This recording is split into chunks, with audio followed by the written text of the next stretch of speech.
What's up, everybody? Welcome back to Bold Business. I'm your host, Philip Michael, and let's get right to this week's trends. Now, one of the biggest ones is, of course, inflation. Something that I talk about all the time and something that is indeed very real. Our Treasury Secretary Janet Yellen and head of the Federal Reserve Jerome Powell keep telling us that we aren't going to see crazy inflation and everything around us is fine. But if you look around you, it's easy to see that everything is getting more expensive. Now, as we see these prices go up, simultaneously, joblessness is rising as well. There's a possibility that we could experience, instead of inflation, something called stagflation, which is what happened in the 1970s. Which basically means that the economy is at a standstill. Now, no one's making money and everything is too expensive, but it could still be too early to know what the economy post-pandemic will be like for sure. Or so they say. Here's the reality of the matter. Since the pandemic hit, the middle class effectively got emaciated, meaning that small businesses, everything that comes with that had to get shut down, which only left the behemoths to service the needs of the people of the country, of the world, effectively. Now, as a result, you saw some of the giant companies, their stock rose, went to record highs. You saw Elon Musk became the wealthiest man in the world. You saw Jeff Bezos hit record highs for his net worth. All these things happen while supposedly everyone is losing their jobs.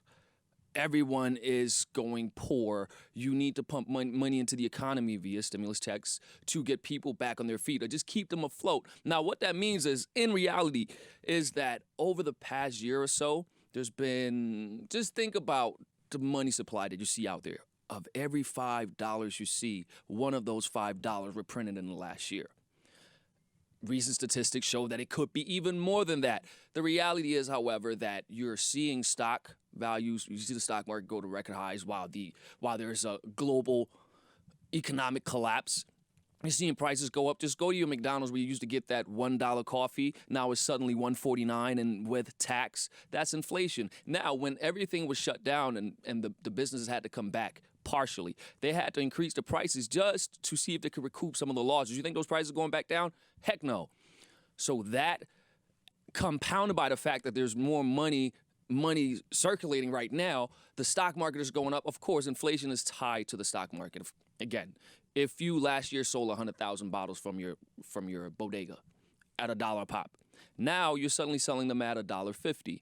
You're grossing $150,000, but the buying power has just changed. The numerical value is going up, but your buying power, has eroded. That is inflation. That is what we're seeing. And one thing that I did notice is that the way you track inflation, you basically look at what does milk cost today and what does it cost last year. And that's basically how you track it. And it's kind of happening in plain sight without anyone really talking about it, because Walmart and Amazon are keeping their prices consistent. So it's kind of being concealed, camouflaged even, that there is this raging inflation. But all you have to do is look at where the money markets have gone. You're seeing all these surges in these cryptocurrencies and these stocks. One of the greatest measures of the economy is if you basically look at S&P 500 index funds, right? They track the economy pretty much as a whole. The health of the economy, you can track it to that. You can even see when there's a dip. If you go look at when the shutdown happened, there was a dip. Of course, it recovered. You can look at the Great Recession, same thing. And then it recovered and, it went back to, it stabilized and eventually surged, as it has done historically. Now you see this additional spike, but there's nothing to suggest that the economy is thriving. Come on.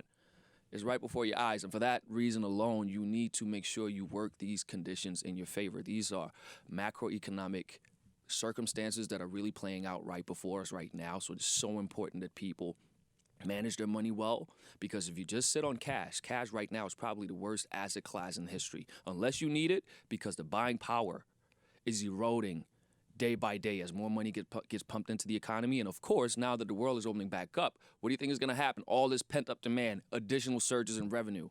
You're seeing these irrational stocks going up for no reason, even though the fundamentals of the business, the balance sheet, the numbers are going down, yet the stock goes up. It's all chaos. It's all crazy. And now more than ever, we need to be more responsible with how we manage money. Educate yourself in financial literacy. Of course, continue to follow us here to get to hear from people that are doing it, understand some of that stuff. But it's a real issue, and you may not be getting told everything you need to to know. So just stay on top of that, start investing, and watch your money. Now, on to another topic. Amazon. Back in January, Amazon announced a $2 billion commitment to affordable housing in different areas across the country. Now they're finally putting those plans into action. Shout out to Amazon. Now, the plan is to put affordable homes, in low-income areas near public transit lines in Tennessee, Washington State, and Arlington, Virginia. In Tennessee, Amazon just finished a 20-story office tower in downtown Nashville and is now committing $75 million for developers to create 800 affordable homes near WeCo public transit. In the Seattle area, Amazon is committing another $100 million to help create up to 1,200 affordable housing units across the Puget, did I say that correctly? Sound region. I apologize about it. And Amazon is committing $125 million to 1,000 affordable homes near Metro Station throughout the Washington, D.C. metropolitan region.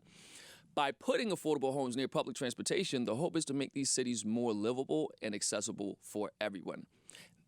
Now, Amazon gets a lot of flack for how they don't get to pay a lot of taxes, they get a lot of benefits, and that's all fair. However, this is one way where they can use their muscle for good. So, number one, I applaud Amazon for doing this. Number two, this is a trend that I am seeing personally. Down in Philadelphia, close to where I myself am developing properties, I've seen that the city has been tearing down old projects, replacing them with new affordable housing units that are effectively, the architectural style is similar to the luxury trends that you see around the city, to basically give people nicer units to live in, more affordable housing product, and they're working with developers. And I love the fact that Amazon, a private, well, now a public company, but not a government, but a private company turned public, that are going out there and actually taking it upon themselves to go create more housing. Because, of course, we discussed this just now. With inflation going up, what do you think that does to the rent?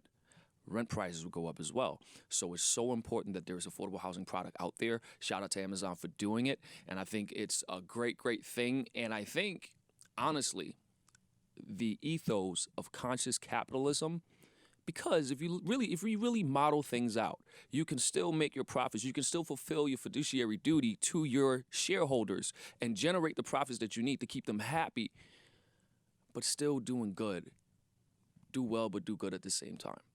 So I think Amazon taking the charge on that, taking the lead on that, hopefully it trickles down, and to all the business owners out there that are in a position to, of course you got to take your home first, but if you're in a position to, stuff like this is, you can create a nice trickle-down effect and put a nice dent in some of the bad trends, especially in this time. So shout out to Amazon. Now, a third trend of the day, cancel culture. You're canceled. You're canceled. Cancel culture. It's a term we hear all the time. Some people say it's ruining people's lives and it's making it difficult to do business. In a recent interview, this is serious, Kevin Hart explained why he hates cancel culture. You may remember people tried to cancel him a few years back for some questionable old jokes. And Kevin said, when did we get to a point where life was supposed to be perfect? But Kevin Hart is now the highest earning stand-up comedian in the world. So this thing that he hates so much, does it really exist? Man, this is a touchy subject. All right. I almost don't know where to begin, but this thing about people canceling one another is this sinister social media bullying undertone that somehow became part of the larger conversation. And I think for good reason, because sometimes people need to be accountable for what they do. Of course, we all have to be accountable for what we do. And if people make mistakes and they sincerely acknowledge those mistakes, of course, you can apologize and strive to do better. But there came a tipping point where it became this showcase where people just get a kick out of seeing people's lives being torn down. And here's the reality of the situation. With Kevin Hart, he said something, I believe it was 10 years ago. And the thing about it is, if you don't look back 10 years and think about, man, I was dumb for doing this. Oh my God, I can't believe I said that. Then you haven't really been growing, have you? You should every year look back, or every 10, especially 10 years, look back and go, wait a minute. Wow, good thing I made that mistake so I could learn from it, because this is how we evolve and grow. Now, with so much pressure to conform to these crazy standards and then being basically forced, because I assure you, a lot of people that come up with apologies, they're so canned, as you can see. They're written by a legal team and a PR team. They come out and do it just for the sake of, saving face for sponsors. And sponsors have to encourage their, partners to do the same thing. Otherwise, they look bad to their shareholders. And it's just this vicious cycle.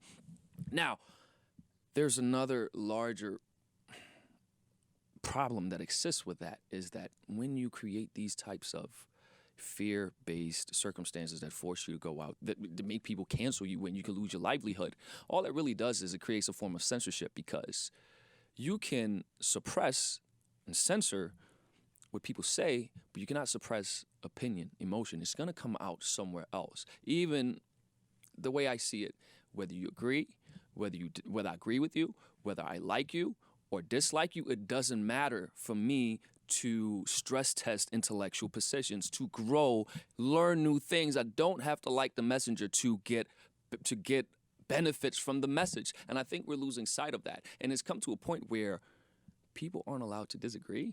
Isn't that crazy? It's really a form of censorship. And I feel as though the thing that really helped a reality TV star get a place to become president is because there were people that felt their opinions were suppressed, so they rallied around that type of thing. And we've seen, it's not the first time we've seen it in history. Overall, cancel culture is really truly the thing that needs to be canceled, because if we cannot, as I said, have a forum where we can speak freely, not maliciously, but speak freely, how in the world can we grow, learn from one another, communicate, understand the other side? That's really what's been missing. And I am not someone who's politically inclined. I'm just seeing this with human beings, and that the crux of everything is empathy and communication. And in order to have that, we can't have a climate where people get penalized for saying what they think. So I'm saying what I think, and I really couldn't care less what you think about it either. So that's my 2 cents. Now, that's all from me. Thank you for watching Bold Business. And if you want me to hit you back right here, just slide me in my DMs. And of course, we're going to go over to the couch and I can answer them right there. Ask me anything from money to life, whatever you feel like I can add value to in terms of your inquiries. Just hit me with it. YFWTB on Instagram, or Bold TV on Instagram, or right here on Facebook. Until next time, I'm out of here. Peace out.